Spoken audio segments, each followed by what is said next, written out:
So, really warm welcome from me to everyone into the Sangha Live Dharma Hall meditation space. And yeah, I hope you're seeing and hearing me very well. Um, Obviously, do let me know if that's not the case at any point through the session.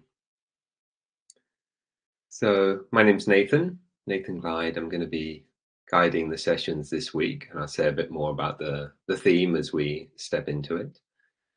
But first, I just want to say what a lovely feeling it is to come in again into this precious space.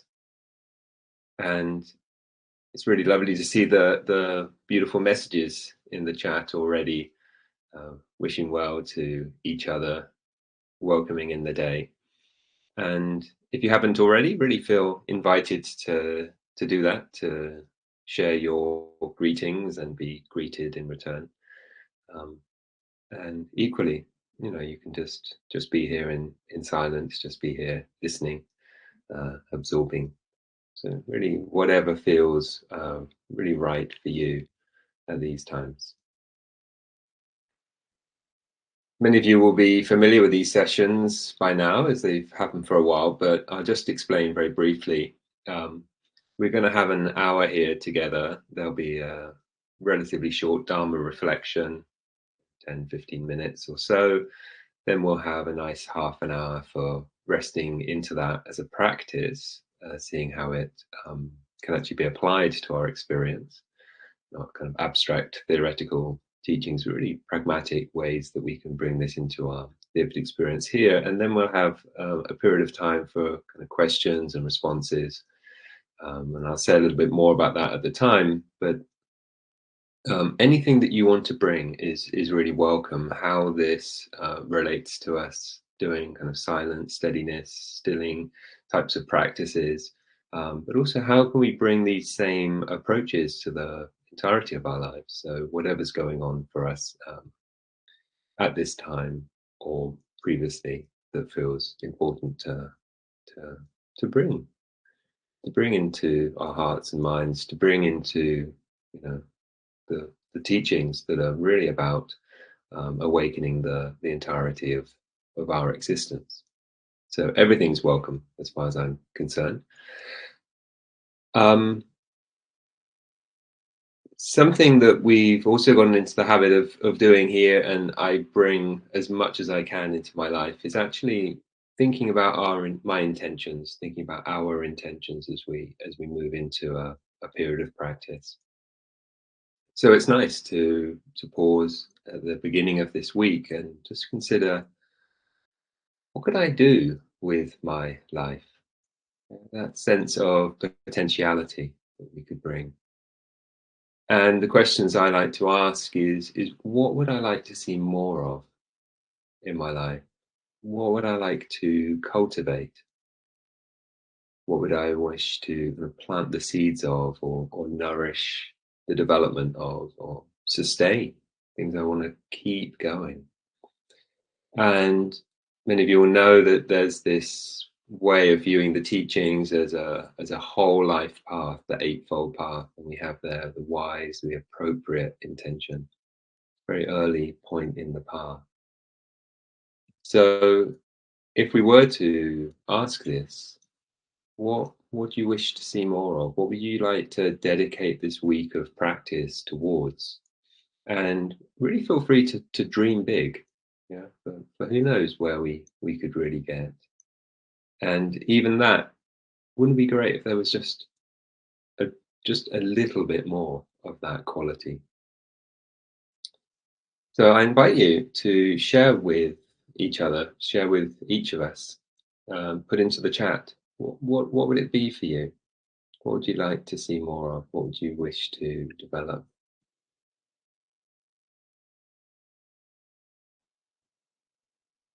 Those qualities of steadiness, those qualities of loosening, brightening,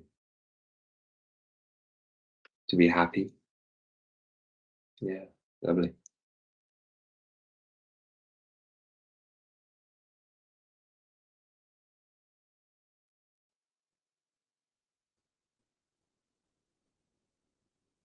love and inner peace,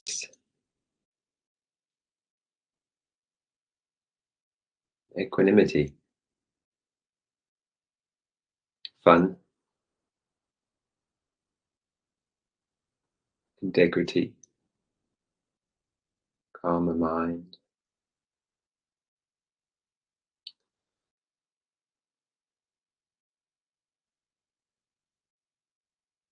freedom, kindness,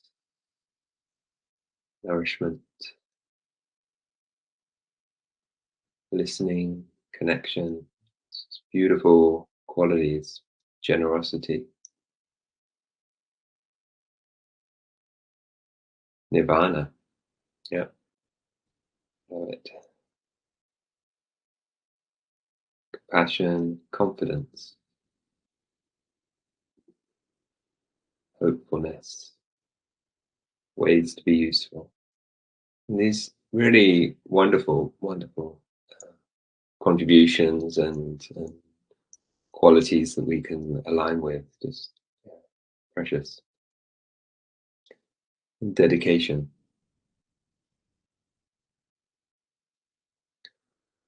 So keeping these intentions both flowing in, but also really kind of present and alive for us.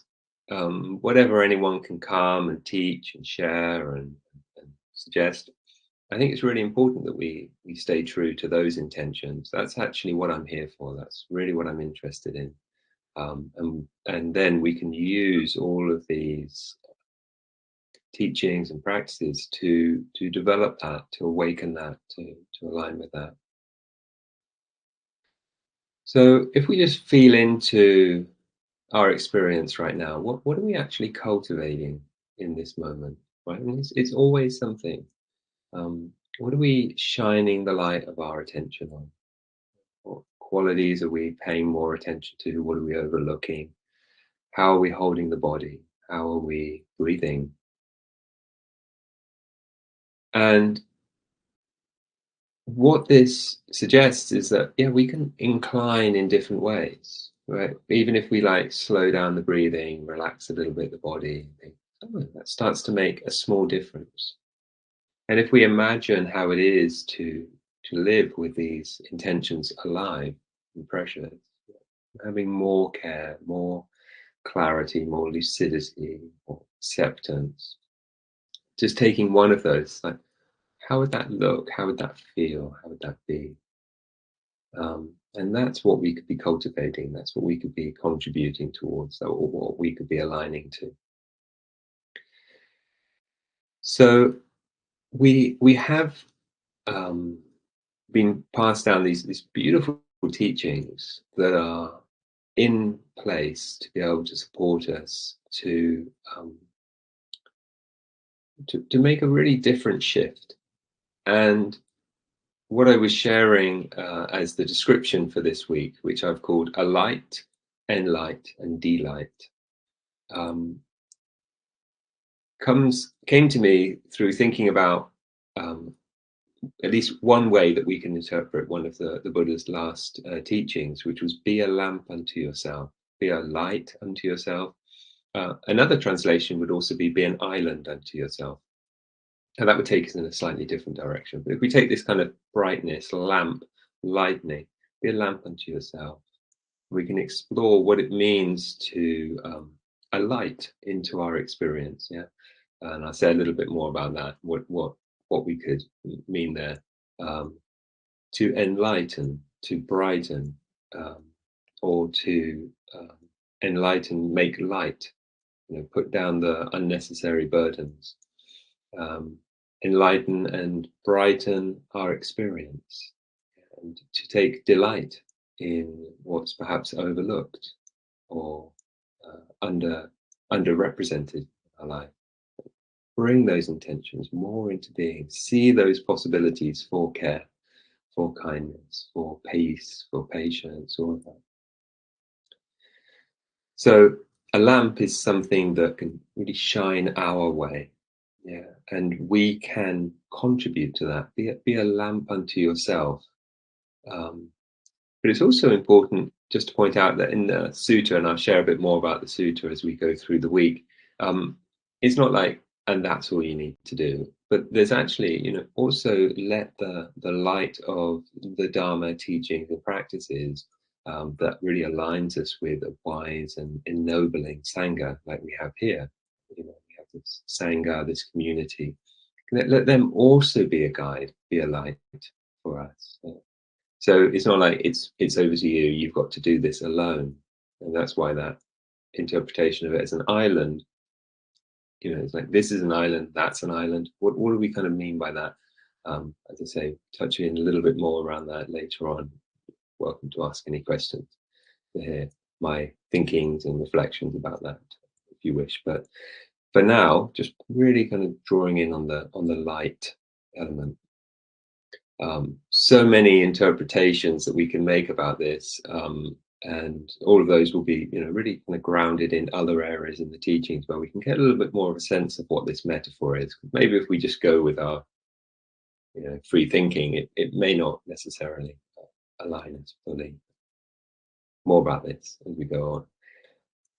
One thing I want to draw our attention to here is that being a light for ourselves actually is requiring a degree of confidence in ourselves and a confidence in these teachings.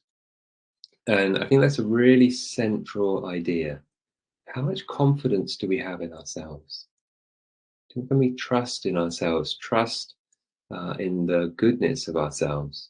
Yeah. There's a place in the teachings, this is kind of paraphrase or from memory, so it may not be entirely right, is a well-trained heart and mind is our best friend. Yeah. Cultivated, wise, deeply sensitive heart and mind can be our best friend. And also within that couplet was the sense that, an untrained, unskilled, unwise heart and mind can really be our worst enemy. And I think that we can have a taste of that at times, and maybe much of the time. But this is a sense of like, this is what we're building, this is what we take confidence in.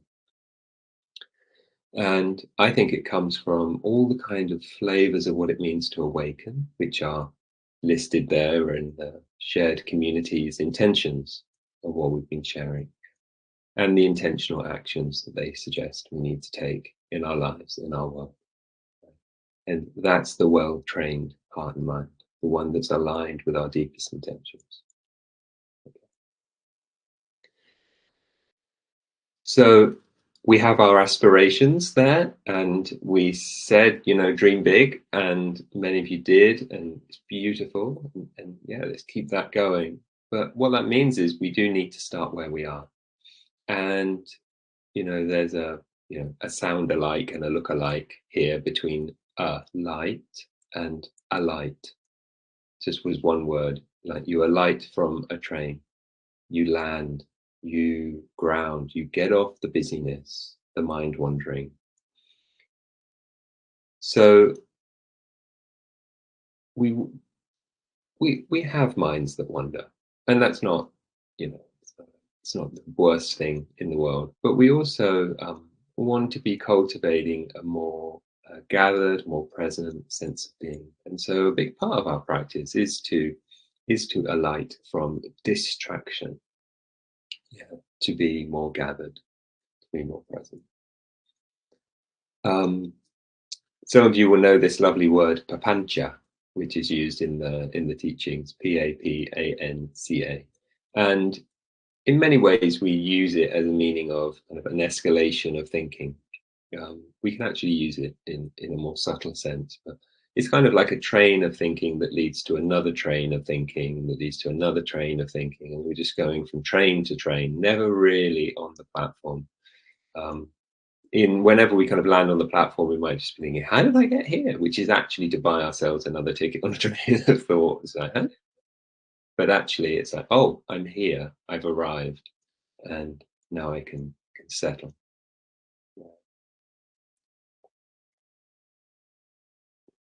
T.S. Eliot wrote in the Dry Salvages, I think that's actually not how you say it, but from the four quartets, for most of us, there is only the unattended moment, the moment in and out of time, the distraction fit, lost in a shaft of sunlight. And yeah, this is not a bad description for many of us. It is that way. But we can always alight from that train of thinking, like a passenger getting off the Papancha Express. Ooh, it's like this. The body feels like this. The heart mind feels like this. We can alight like a bird on a branch, or returning to the nest to rest, to settle. Can alight where we stop the rush and get to know, become familiar.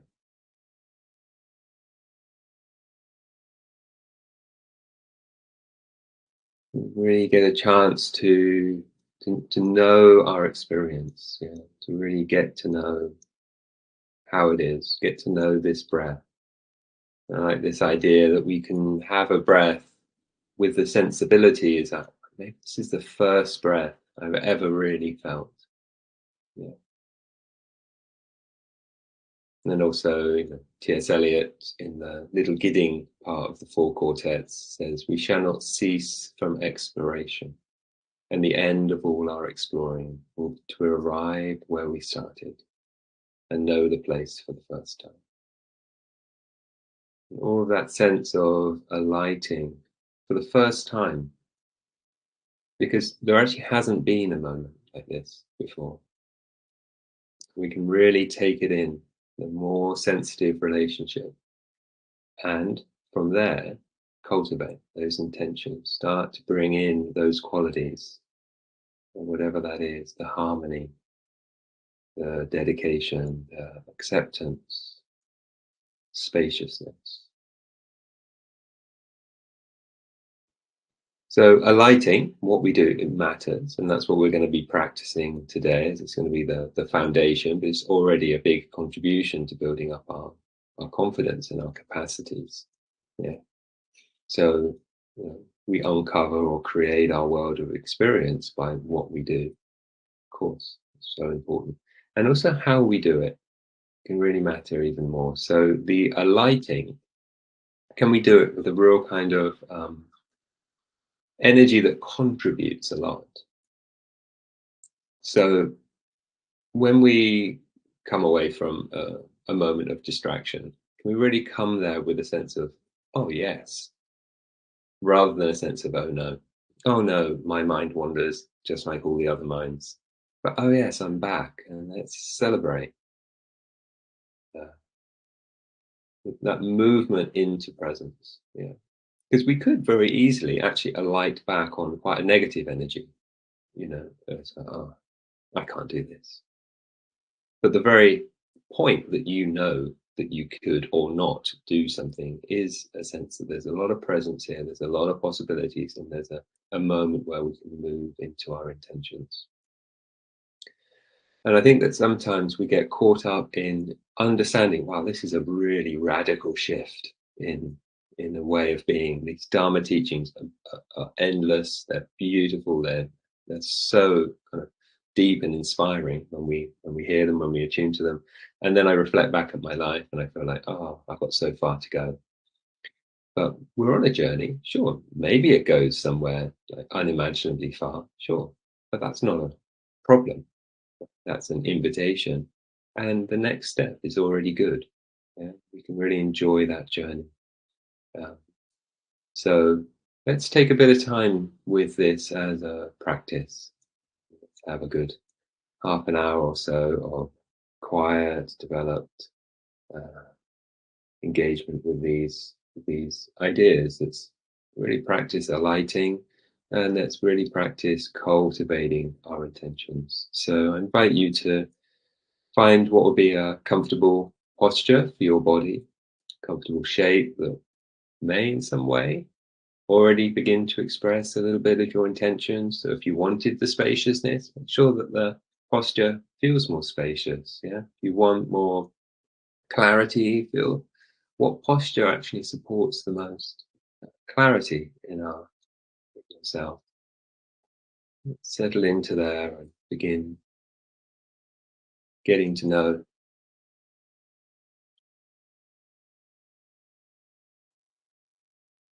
the body, how the body is feeling in this moment,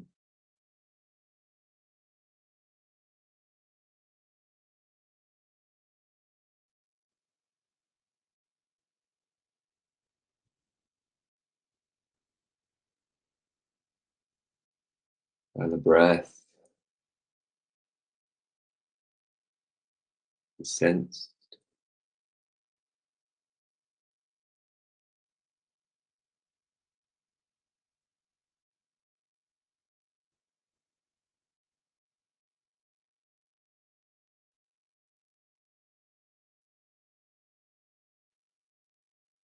giving time, allowing time, not needing to rush.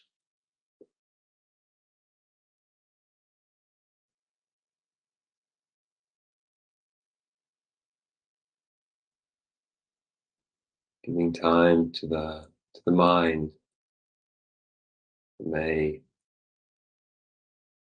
feel it needs to figure things out.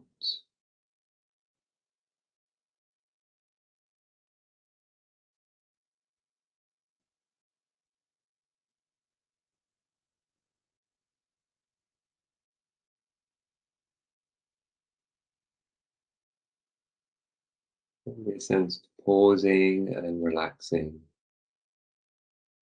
and allowing.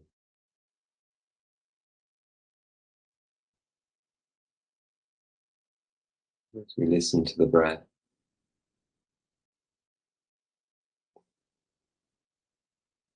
or if we prefer, we could listen to the sounds in the environment.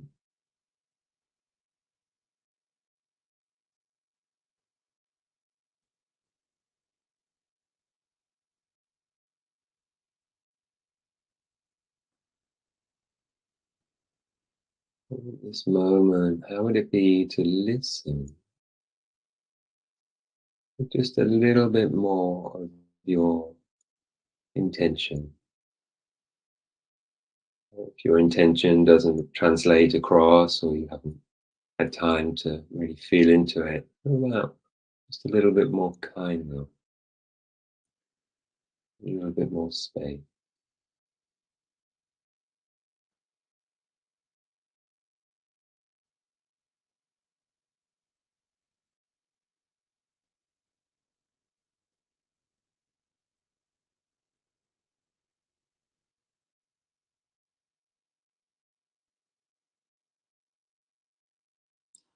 So just to name it from the outset, you're allowed to change the rhythm of your breathing. It's not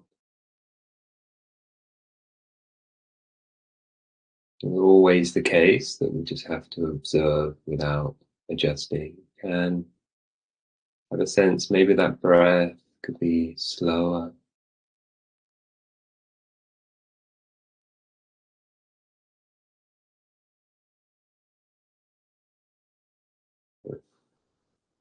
You might feel it wants to be deeper, kind of involve more of the body, wider down the back of the body, side.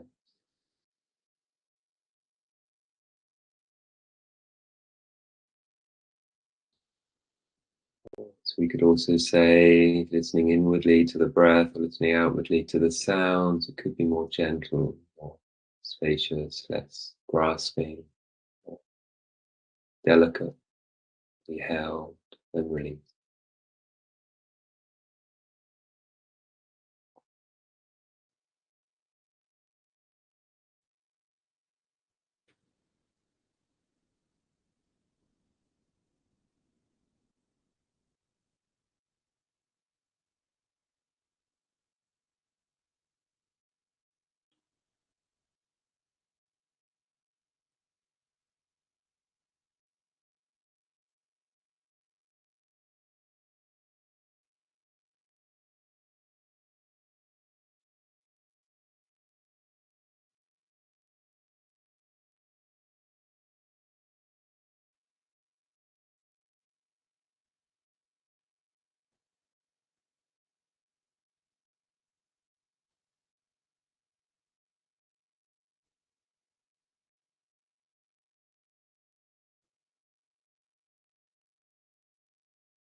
So as we alight into this present moment, this here and now, could do so with a sense of all of that past just disappearing, all of the future we need to be in just disappearing. What's here and now becomes more evident, more felt, more lived. Body, maybe the tenderness of the heart mind included.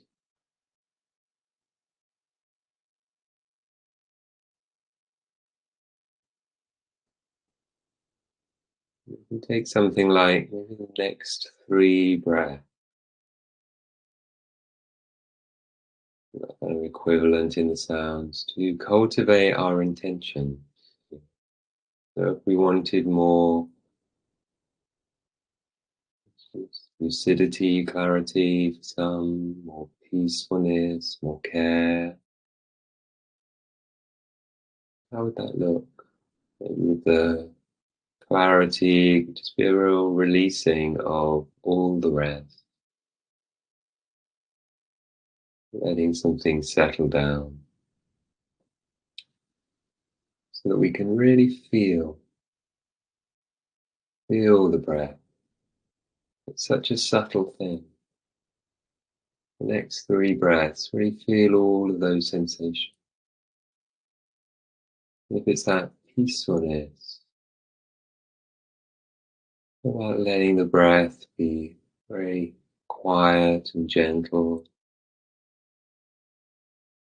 sort of delivering its gifts of life-giving beauty, not agitated, not pushed, not pulled. So do that with any of your intentions. Let your imagination and your creativity serve you, serving you to be alighted, alighting, arriving here and now, and cultivating where you wish to go, who you wish to be.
So alighting once more, maybe from a long train of thinking,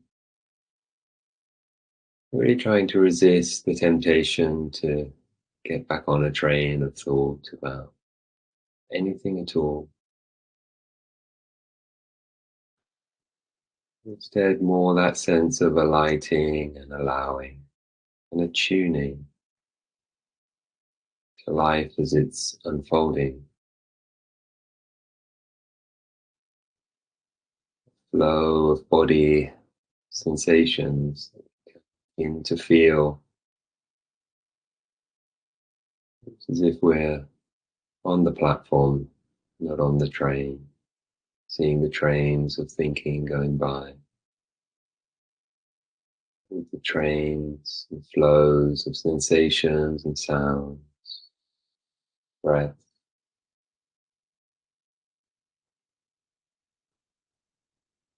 So we've become the still point, awareness.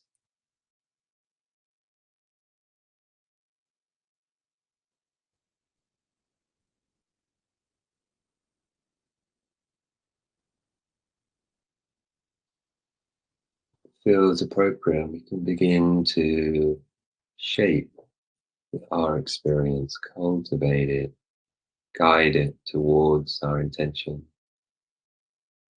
releasing the belly, tension in the face, letting the way we breathe, the way we listen, express the kind of freedom that we're looking for.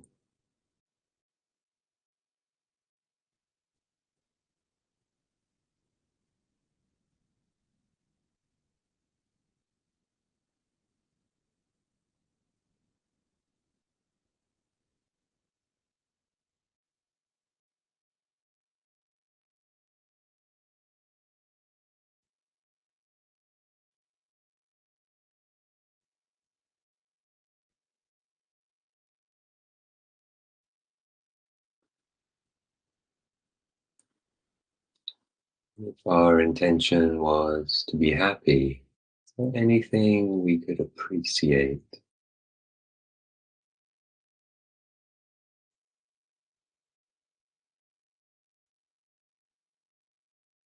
to be able to breathe, to be able to hear, to have the time?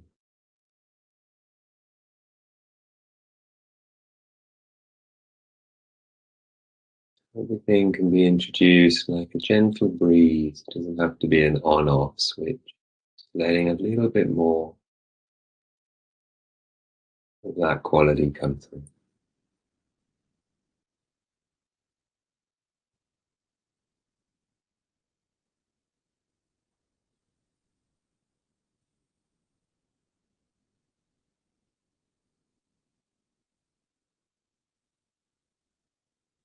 And then maybe a little bit more.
Lighting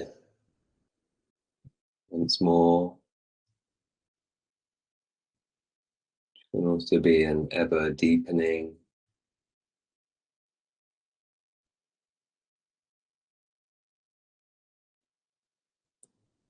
So we're going to begin drawing this stillness practice towards its end as a way of supporting that building of confidence rather than just ending, taking some time to appreciate what you've cultivated.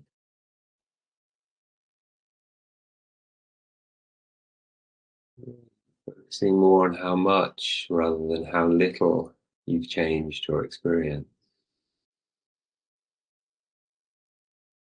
There's a little bit more of your intention, a little bit more peacefulness, spaciousness, calmness, relaxation, softness, or more clarity, more brightness, more energy, more sensitivity.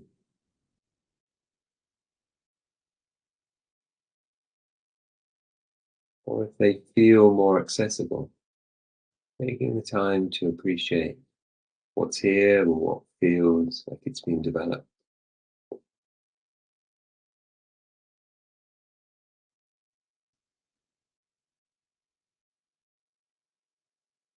You can almost imagine absorbing that into yourself, saving it up for its capacity to come out of you more and more through the day. Or if you enjoy it, you could imagine already radiating it out into the world.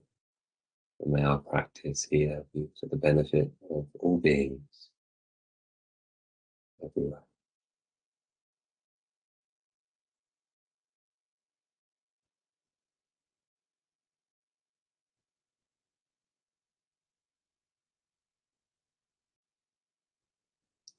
And allow that to touch us deeply also.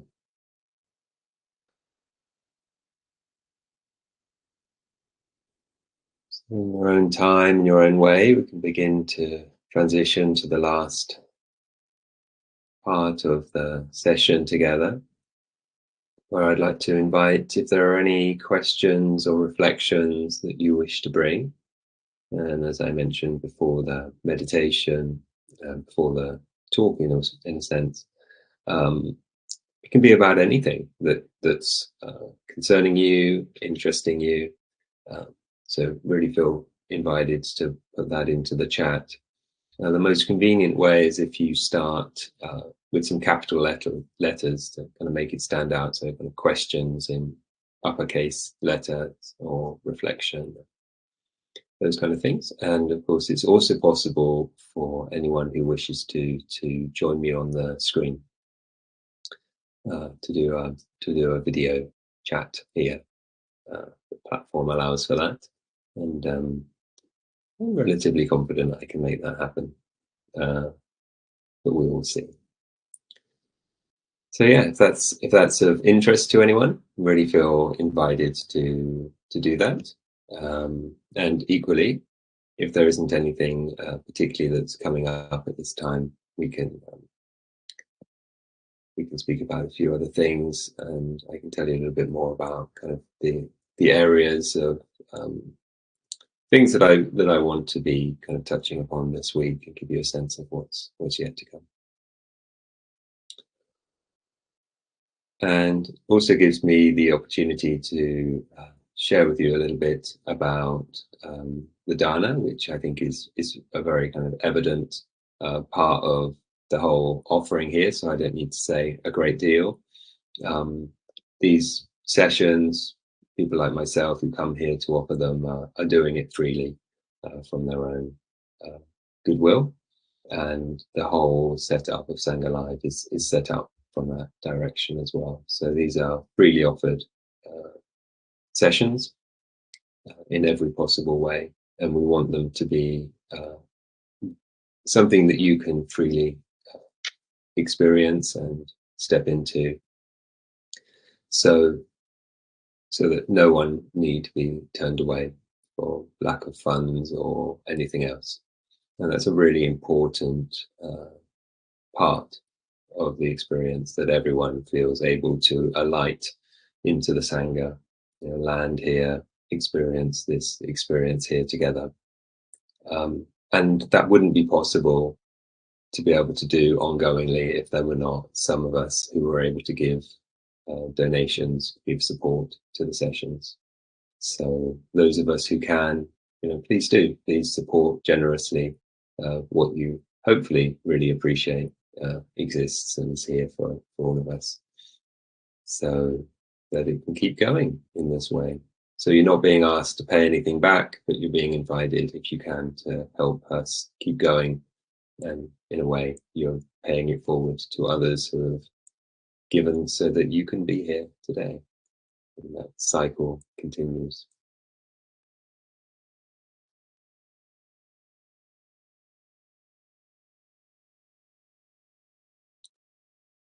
Great. So yeah, thanks, Laura. Lovely reflection, that the image of a bird alighting on a branch or a nest, and yeah, bringing that attention to alighting on my own inner light. And I think that's a really beautiful way of sensing it, and yeah, what that inner light means for us, what it kind of expresses for us. And the way that I sense it in our community is it's that same light that actually brings us to these intentions, which express our deepest values. It's like, this is what I want to see more of, and alighting into that as we go into our lives, reminding ourselves once in a while, it's like, well, what is it that I'm here for? Because I think that we can easily get pulled away by cultural habits, personal habits, habits that we've picked up through earlier experiences. And as the Buddha said, they're not that helpful. They're not that helpful. Whereas, we could easily notice that impulse to greediness or aversiveness, whereas our intention was more in line with generosity than greediness, or care than aversiveness. And we want to be, a creative contributor to experience. Yeah, and there's a reflection from Janie, a sense of spaciousness is actually available in a state of exhaustion this morning. So yeah, it's just quite amazing what we can discover. It would seem like, well, that's just not going to be there, or it's not there. Exhaustion and contraction come together, but they're actually two different bits of an experience, and we can perhaps, notice in what way the contraction was actually amplifying the exhaustion and making me more tired, because contraction takes energy. Spaciousness, relaxation actually doesn't take so much energy. So my video's been second time it's done that. Loose cable. Maybe that's not happening for you. See my desk. So yeah, just those ways that we can contribute and this whole sensibility of meditation as a cultivation. It's bringing something more into being, or it's letting something go out of being, from being so rigid and so stuck. I like the reflection there. Thanks.